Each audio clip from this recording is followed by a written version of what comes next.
Quando você olhar alguém vivendo uma vida talvez um pouco mais leve, talvez um pouco mais suave, talvez nem seja a realidade que você acredita. Talvez a vida daquela pessoa seja muito mais difícil e desafiadora do que você pode imaginar. Mas como você não tem acesso e talvez você olhe apenas o momento que a pessoa está vivendo, você não conhece a história daquela pessoa. Então eu tenho aprendido que Deus não faz acepção de pessoas, mas Ele faz acepção de decisões. E quando você decide errado, inevitavelmente, você que já teria suas guerras que seriam comuns, você vai trazer para a sua vida batalhas que talvez nem precisaria viver.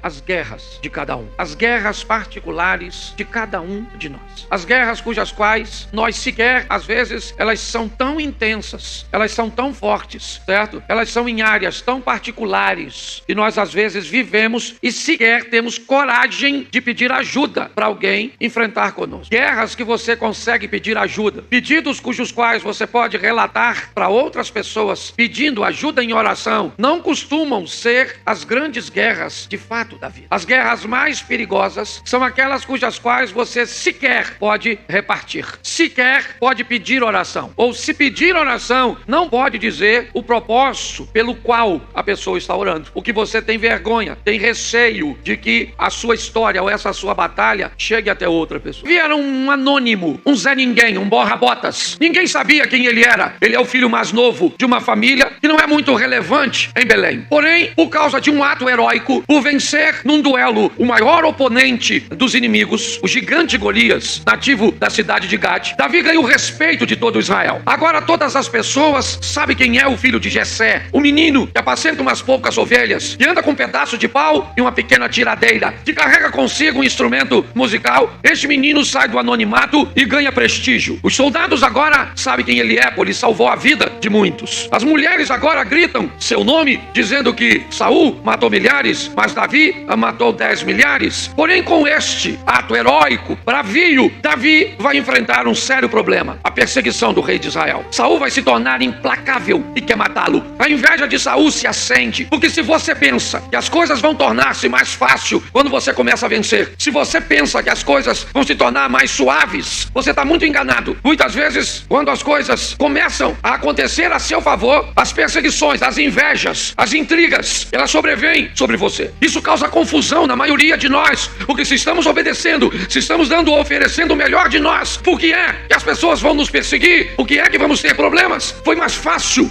lidar com o rei, foi mais fácil, ou melhor, foi mais fácil lidar com o leão, com o urso, com o gigante, com perseguições que eram externas, mas agora as perseguições não são mais externas, agora a perseguição está dentro de casa. Quem está perseguindo é o rei, é Saul, e Davi está cansado de fugir. Ele teve que abandonar sua família, ele teve que abandonar tudo. Ele é um foragido sem crime. Que crime cometeu Davi? Nenhum, mas ele está fugindo, e esse é um texto que lemos, que ele está cansado, ele não tem mais para onde fugir. Então ele diz para ele mesmo: algum dia eu vou perecer na mão de Saul, eu não tenho mais para onde fugir, Saul vai acabar me matando. Bom, ele tem uma ideia, a única ideia que ele tem é: eu vou fugir para a terra dos filisteus, eu vou falar com Aquis, o rei de Gate, e vou pedir asilo, eu vou pedir para ficar lá. Presta atenção, Davi está querendo fugir para a terra do inimigo que ele matou, porque a terra do inimigo, naquele momento, ela é menos perigosa do que sua própria terra. O povo inimigo, para ele, é mais confortável, porque já que ele sabe que está no meio de inimigo, ele é mais vigilante, ele está pronto. Mas quando nós achamos que estamos no meio de amigos, e na verdade estamos no meio de inimigos, isso pode ser muito mais prejudicial, e é isso que ele está dizendo. Eu vou optar a sair dos termos administrativos de Saul, eu vou sair das terras que ele domina, e eu vou para a terra dos filisteus, eu vou para Gate, mas lá ninguém gosta de mim, mas aqui também não, mas lá as pessoas me perseguem, mas aqui também, e para mim é melhor eu estar num lugar onde eu já sei que eu tenho que me manter vigilante, do que estar num ambiente onde eu possa, ou acabe sem notar,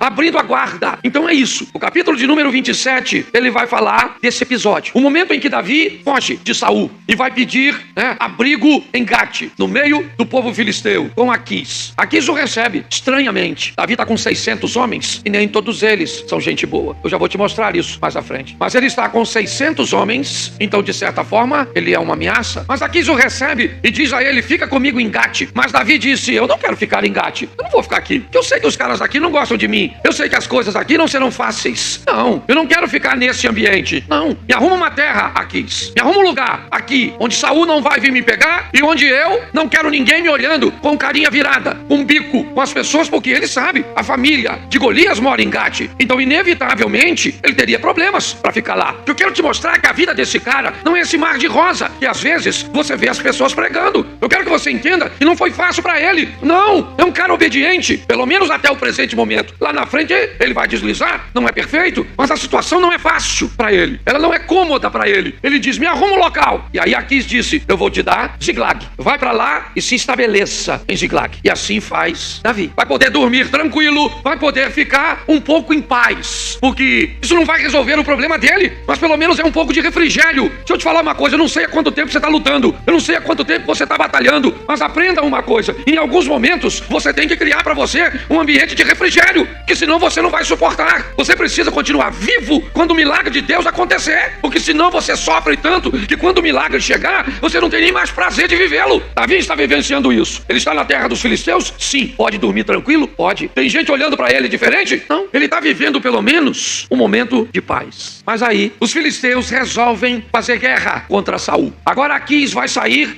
numa incursão contra Saul. E Davi está morando nas terras de Aquis. Os 600 homens que estão com Davi vão lutar agora do lado oposto. Na primeira guerra ou na primeira batalha, Davi é um soldado que milita por Israel. Agora Davi vai lutar contra Israel. Olha só, contra seu próprio povo, contra sua própria nação. E deixa eu explicar uma coisa a você, queridos. Davi poderia ter matado Saul a hora que quisesse. Aliás, ele foi instruído por seus soldados a matar Saul, dizendo: seus soldados disseram a ele: o Senhor está entregando o teu inimigo. E Davi disse: eu não vou matar o ungido do Senhor. Eu não vou matar. Eu não vou. Presta atenção. O cara está querendo matar ele e ele tem a oportunidade de matar o cara e não faz. Mas o que você está querendo dizer? E às vezes, para não fazer o que para você seria tão fácil, requer de você muito mais coragem e valentia. Tem gente que está te tratando mal, fazendo coisas que não deve contra você e não tem 1/10 do poder que você tem. Se você levantasse para agir, você destruiria essa pessoa. Mas por favor, aprenda. Davi não faz nada contra Saul, mas ele está na batalha. Ele vai com Aquis, mas caminhando com Aquis, os príncipes dos filisteus chamaram o rei e disseram: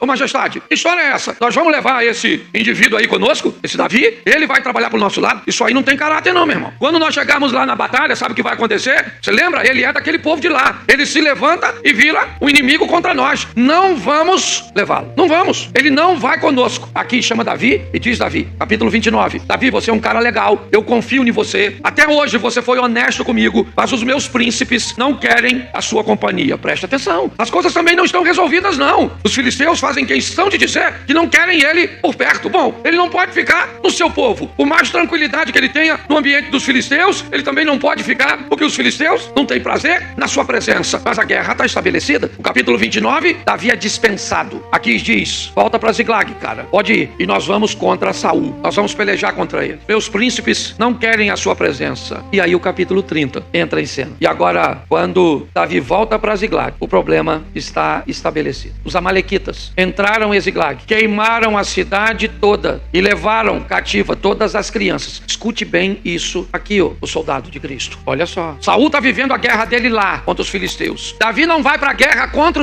Israel, mas vai enfrentar a guerra contra os amalequitas. Isso demonstra que tanto Davi quanto Saul têm suas guerras. Porque eu tenho a minha, você tem a sua, Geraldo. Reinaldo, você tem a sua. Abner, você tem a sua. Mary, você tem a sua. Cada um de nós temos as nossas guerras, as nossas batalhas. Saul está vivendo a dele contra os filisteus. Davi, que está pensando que não vai lutar, volta para casa. Quando chega em casa, o que vê? O caos. Cadê as mulheres, as crianças, a cidade? Capítulo 30, verso 6. Davi ficou muito angustiado, pois o povo falava em... Que povo? Que povo que quer tacar pedra nesse cara? Que povo que você acha que quer tacar pedra nele? Se quando ele volta para Ziglag não tem nada, quem é que está querendo tacar pedra nele? Todos os homens. Agora, seus próprios homens querem apedrejar porque estão amargurados, cada um por causa dos seus filhos e suas filhas. O cara está num ambiente, irmãos, onde está ruim de tudo quanto é lado. As coisas não estão boas para ele, não. não. Se você olhar nessa situação, você vai ver para onde é que ele vai. Mas Davi se reanimou no seu, ao contrário de Saul, que está lá vivendo as suas batalhas. Davi também está vivendo a dele. Saul é um homem de Deus, sim ou não? Sim ou não? Sim, foi por isso que Davi não matou. Davi também é um homem de Deus, sim ou não? Mas cada um está vivendo sua batalha. A diferença entre Saul e Davi é que Davi tem um lugar para se reanimar. E esse lugar é o... Então eu vou te dizer uma coisa. Provavelmente você está cansado. Provavelmente, às vezes, você está desanimado. De lutar pelo seu casamento, pelos seus filhos, com sua saúde, seus negócios. Quer com um estranho filisteu, quer com um irmão judeu. Você pode estar cansado. Você precisa de um lugar para reabastecer. E esse lugar é o Senhor. Ele é uma fonte inesgotável, porque tem dia que dá vontade de jogar tudo pro alto, irmão. Tem dia que dá vontade de desistir. Tem dia que dá vontade de dizer, chega,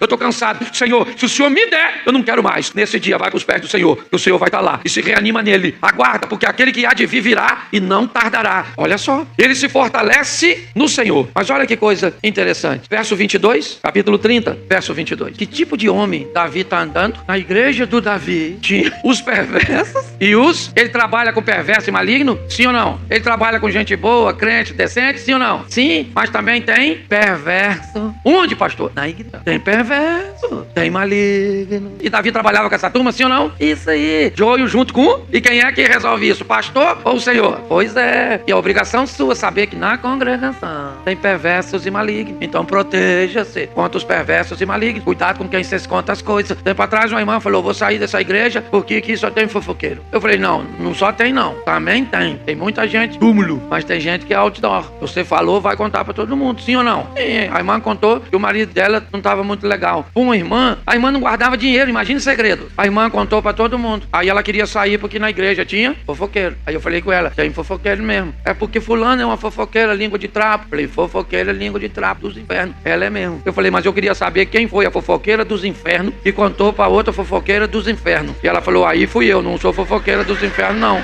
Então é obrigação sua descobrir pra quem você empresta dinheiro. Aí empresta, não fala com o pastor, mas quando o irmão não paga, pastor, o senhor tem que fazer. Não paga. Eu não tenho nada. Lasque você que emprestou. Receba na outra vida. É verdade, tá certo? Então tinha com ele perversos e malignos. Homens difíceis de lidar. Gente de dura serviço. Porque a vida faz assim. Seria tão bom se só mandasse pra você gente boa, docinho. É assim que a vida faz? Não, tem gente que presta, tem gente que não presta. Tem aproveitador e gente que vai te ajudar. Sim ou não? Tem gente boa e gente ruim. Tem filho de Deus e filho do... E a obrigação sua, não é minha. Eu tenho que achar quando vai se relacionar comigo. Você tem que ficar esperto. Porque tem perverso e mal. Parece até filme de terror. Mas tem. E qual é o problema aqui? É que, olha só o que vai acontecer. Davi vai à batalha contra os amalequitas. Você sabe por que Saul perdeu o governo? Saul perdeu o governo porque Deus mandou ele ir e matar quem? Os amalequitas. Se Saul tivesse matado os amalequitas, Davi não estava lutando com os amalequitas. Deus havia dito, mate os amalequitas. Não brinque com esses caras. Não brinque com esse hábito. Não brinque com essa pessoa. Não brinque com este relacionamento. Não brinque com isso, porque isso vai se tornar para você um grande inimigo que vai lutar contra você ou contra seu filho. Contra você ou contra alguém que vai vir depois de você. Não brinque. Davi entra na batalha contra os amalequitas. E sabe o que acontece? Ele vence. Foi lá, derrotou os amalequitas, pegou as suas duas esposas, pegou seus filhos, os homens que queriam apedrejá-los. Estes homens aí que dentre eles tinham os perversos e os malignos, eles agora também resgataram suas famílias. Davi agora está voltando vitorioso de uma batalha. E Saul está pelejando a dele. A batalha de Davi não é responsabilidade de Saul. E a batalha de Saul não é de responsabilidade de Davi. Porque cada um tem sua própria batalha. Tem batalha que dá para arrumar um aliado? Tem. Mas tem batalha que é duelo. Davi e Golias. Eleva meus olhos para o monte. De onde me virá o socorro? Cadê o meu aliado que disse que ia estar no monte quando o inimigo viesse? Ele não veio. E quando quem disse que te ajudaria não vai te ajudar, só tem um socorro bem presente na hora da angústia. O meu socorro vem do que fez o céu e a terra. É com ele que nós podemos contar. Eu não interessa se você tem pai, se você tem marido, se você tem pastor. Não interessa, meu irmão. Tem batalha que é você e Deus. Se ele não entrar, ninguém entra para te defender. É assim que funciona. É desse jeito. Porque se Deus não entrar com providência a nosso respeito, o inimigo vai nos destruir. Davi agora está voltando. Só que quando ele estava indo para Ziglag, 200 de seus homens não tinham mais força. Até porque você deve saber que para tocar um exército, uma coisa é essencial: comida. E arrumar comida para 600 homens e água não é fácil. Então 200 homens de Davi não conseguiam ou não conseguiram ir a Ziglag, mas ficaram guardando os suprimentos, as bagagens, enquanto os 400 foram. E 400 foram o suficiente para vencer os amalequitas. Por quê? Porque porque Deus era com Davi, Deus era com ele. Então quando ele volta,